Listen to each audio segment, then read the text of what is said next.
Ayan, magluluto po ng luto lemongrass si Senator. Yan, no? Okay. Sige pa. Okay na po yan. Pwede na yan. Masarap. Yan. May luya. Opo. May luya yan. All-in-one na yan. Kasi yung lemongrass? Langsa. Ano yung lemongrass kayo sa Pampangan? Ano yan? Sale. Sale. Lagay tayo ng patis. Yan. Tanglad, yan. Lagay na po lahat yan. Pwede na. Yan, no? Ilalagay na po yung ito po yung, pagka daw po mabango yung ginigisa nyo, sinungaling yung nasa likod nyo, hindi kayo. Ayan, lagay nyo na po. Yan po yung alap na isda. Yan. Yan. So, tubig. Pap. Ayan, lagyan natin ng tubig. Sobrang lakas na rigas ko kaya yan. Yan po. Sibas. Sige, lagay nyo na po lahat. Oy, kunin mo to. Idol, kunin mo to. Yung, dito.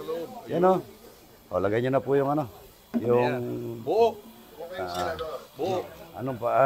Lemongrass. Lemongrass. Sale, yan. Tanglad. Opo, diretso. Yan. Ibaw nyo lang. Pagka nakulo na yan, napakasarap na yan. Yan.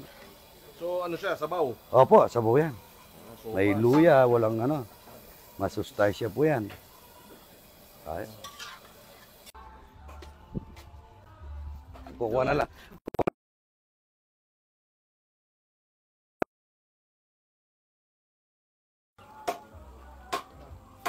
Papapasubo ka sa sabaw na yan.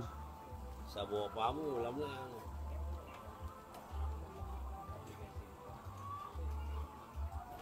Wow, sarap. Sabaw pala. Nakapumura. Isang niya. Iba. Iba niya. Oy, mag-ready na kayo. Pagsantok na kayo ka rin.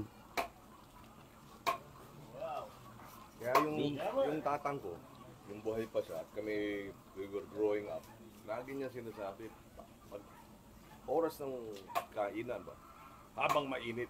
Habang mainit. Mainit. Hindi dapat tinahihintay yung pagkain. Patikim natin kay Kuya Abel. Akala niya. Yan.